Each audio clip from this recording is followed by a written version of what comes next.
aku Desi dan kali ini aku bakal memberikan pengalaman aku tentang bagaimana menyiapkan dan melatih anakku yang kedua agar bisa mandiri di awal persekolahan. Saat awal pandemi masuk Indonesia atau mulai merebaknya COVID-19 di area masyarakat sekitar, kami memutuskan untuk memberikan edukasi kepada anak-anak, termasuk anakku yang kedua ini. Walaupun anaknya masih 4 tahun, tapi kita kasih pengertian tentang pandemi dan apa itu COVID-19, apa bahayanya dan kita harus bagaimana. Itu sudah diajarkan dari awal sebelum masuk persekolahan. Nah, tahun ini dia memasuki usia 4 tahun, yang mana sudah cukup umur dong bisa masuk ke taman kanak-kanak. Kebetulan pandemi sekarang bisa dikatakan cukup bisa ditangani dengan baik dan juga vaksin mulai merata di seluruh Indonesia. Akhirnya kami memutuskan untuk memasukkan Pati ke sekolah formal yang mana harus melakukan tatap muka. Nah, bagaimana cara Pati menyesuaikan dan bagaimana cara aku sebagai orang tua mengajarkan untuk dia bisa bertahap secara mandiri sehingga akhirnya bisa ditinggal sendiri di sekolah. Berikut yang bakal aku sharing dan semoga ini bisa menjadi acuan buat para mama di Indonesia untuk bisa melatih anaknya bersekolah dengan mandiri dan hingga akhirnya bisa ditinggal sendiri di sekolah. 6 bulan sebelum masuk sekolah, aku selalu sounding ke adik jika sebentar lagi dia akan memasuki sekolah dengan menceritakan kegiatan menarik apa saja yang ada di sekolah, siapa saja dan seperti apa orang-orang di sekolah. Dia juga sudah mulai tertarik dengan berbagai macam alat tulis dan tontonan kegiatan bersekolah. Kemudian tiba saatnya memilih sekolah. Ada beberapa sekolah yang kami cari untuk opsi agar nantinya dia bisa memilih sekolahnya sendiri. Setelah sekolah sudah dipilih, sebelum pendaftaran dibuka, aku sering membawa adik untuk lewat sekolahnya sebagai perkenalan awal. Pendaftaran pun akhirnya dibuka dan adik mendaftar. Dari sekolah, kami menerima beberapa seragam dan juga alat tulis. Sedihnya nih, karena pandemi, seragam sekolah yang begitu disukai adik harus terpaksa bergantung di dalam lemari untuk sementara waktu. Sebab persekolahan belum benar-benar bisa berjalan. Namun, sekolah membuka semacam bimbel selama 1 jam tatap muka dengan murid terbatas dan hanya 3 hari dalam seminggu.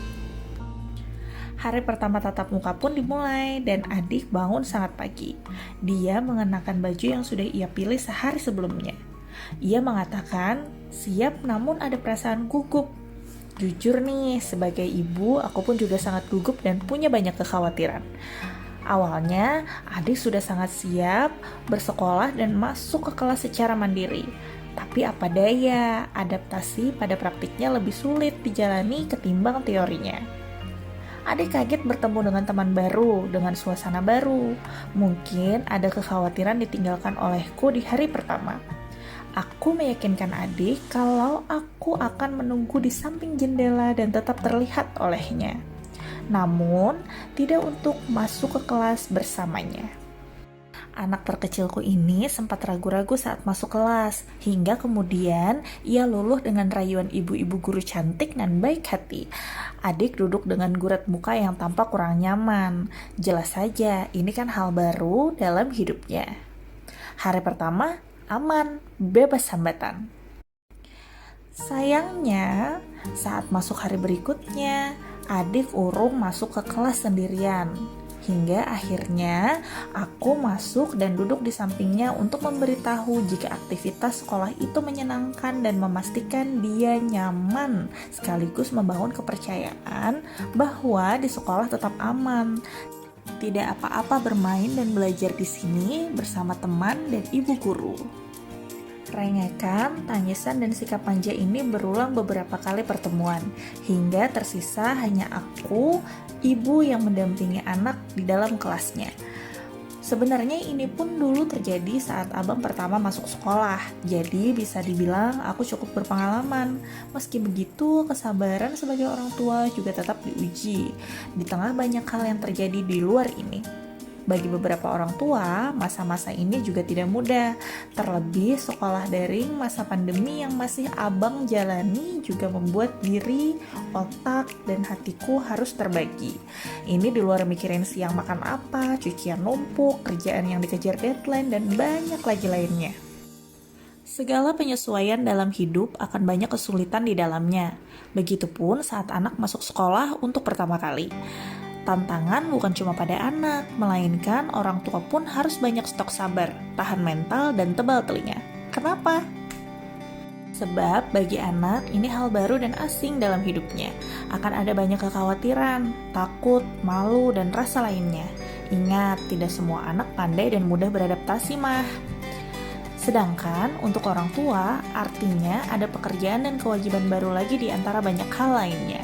Belum lagi anak yang mendadak lari keluar kelas, menangis hingga ngamuk, meminta pulang, atau sekadar merengek enggan lepas dari pelukan.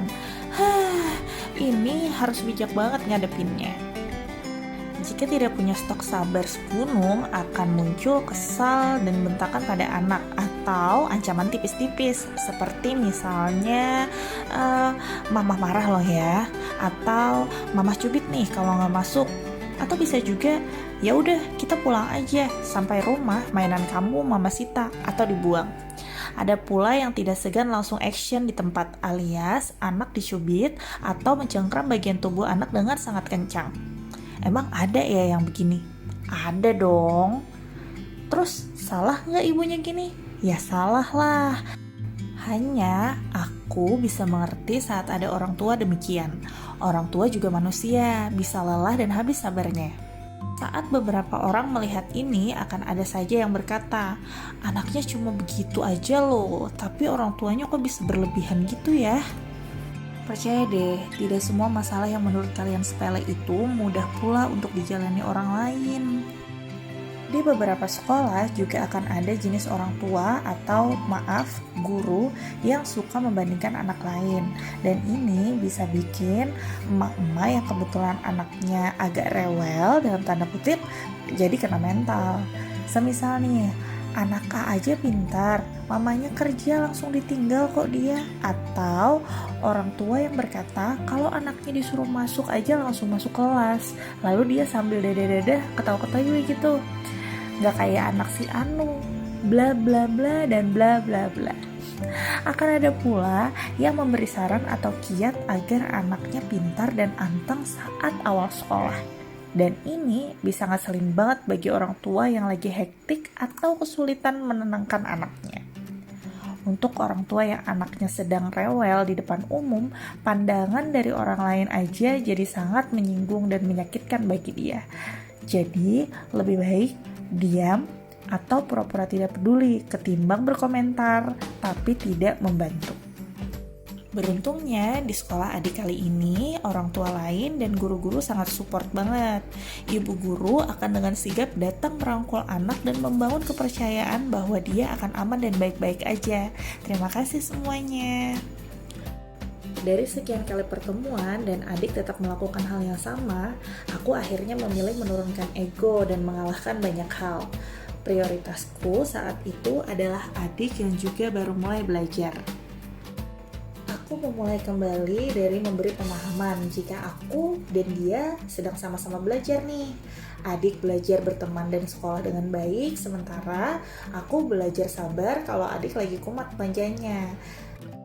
Adik juga diajarkan bagaimana cara berteman, mulai dari mengajarkan ia cara berkenalan dengan teman, bagaimana menanyakan nama, lalu bagaimana cara mengajak temannya bermain. Oh iya, penting menceritakan hal menyenangkan yang mungkin akan terjadi di sekolah nantinya, saat malam hari sebelum tidur atau saat perjalanan menuju sekolah. Walaupun keesokan hari, adik tetap kukuh tidak mau ditinggal. Hingga akhirnya aku dan adik sepakat jika ia tidak akan ditinggal tetapi hanya diantar hingga tempat parkir. Kemudian adik harus berani turun dan masuk ke kelasnya sendiri tanpa diantar. Aku hanya menunggu di parkiran dengan alasan aku harus menyelesaikan pekerjaanku dan menemani abangnya yang juga terpaksa harus belajar di dalam mobil demi adik tersayang. Terima kasih abang, semoga tumbuh menjadi semakin bijak ya. Setelah beberapa kali, adik mulai nyaman melipir ke kelas sendirian tanpa diantar dan aku menunggu di mobil, adik akhirnya bisa benar-benar mandiri. Ia mulai berani berteman dan bermain. Aku pun mulai pelan-pelan meninggalkan sesekali, entah untuk belanja kebutuhan rumah, pulang ke rumah untuk masak, atau menyelesaikan beberapa pekerjaan lainnya. Tentu maksimal 10 menit sebelum jam pulang aku sudah standby di parkiran lagi agar adik paham jika ia ditinggal di sekolah dan akan tetap dijemput tepat waktu. Penting untuk datang sebelum kelas bubar agar anak merasa diperhatikan dan tidak ditinggalkan.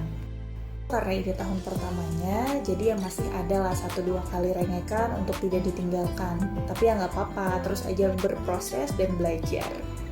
Oh iya, sedikit menambahkan lagi nih, orang tua juga bisa meminta anaknya untuk menceritakan kegiatan apa saja yang ia lakukan di sekolah dan apa saja yang ia suka maupun tidak saat di sekolah. Hal ini dapat membuat anak menjadi tidak sabar melakukan kegiatan sekolah esok hari untuk bisa diceritakan kembali kepada orang tua. Dan ini juga bisa melatih anak mengutarakan pendapat, mengutarakan apa yang dia alami dan dia rasakan juga loh, Mah. Mah, karena ini masih pandemi, jangan lupa pula untuk melatih dan mengingatkan anak untuk tetap patuh pada protokol kesehatan. Tetap jaga kesehatan dan keamanan saat bersosialisasi dengan teman dan guru di sekolah. Demikian sharing dan cerita dari aku. Semoga bisa manfaat ya, Ma, dan semoga bisa membantu mama seluruh Indonesia untuk bisa mempersiapkan anak-anaknya masuk ke sekolah awal atau pendidikan anak usia dini dan juga taman kanak-kanak. Semangat, Ma. Salam sehat selalu. Sampai jumpa di video Sampai. Di situ. Ya, kamu senang nggak? Senang. Perasaannya apa? Senang apa gugup? Gugup tapi senang. Gugup tapi senang. Iya. Temannya baik kok, guru-gurunya juga baik. Tapi aku baik aja. Oke, kamu baik aja. Tapi aku baik-baik saja. Kamu baik-baik saja. Oke, berarti gak ada apa-apa lah, di sekolahan sebentar lah. Oke? Iya. Gak ada boleh nangis lah. Iya. Oke. Nah, apa itu bom nuklir besar? Oh. Bisa. Senang lah. Bisa.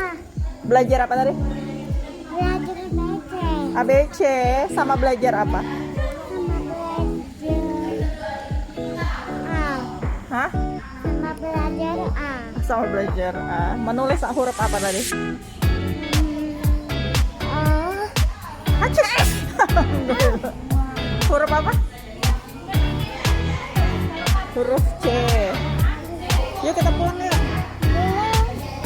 Pulang dulu ya, toh. Pulang dulu ya. Sampai jumpa. Coba bilang, pulang dulu. Pulang dulu. Sini lihat kamera. Sampai jumpa, dadah. Sampai jumpa. Mana dadah? Ayuna. Iya, dadah dulu, dadah. Oh, sampai jumpa, dadah. Kiss bye. Sarangnya. Mana sarangnya?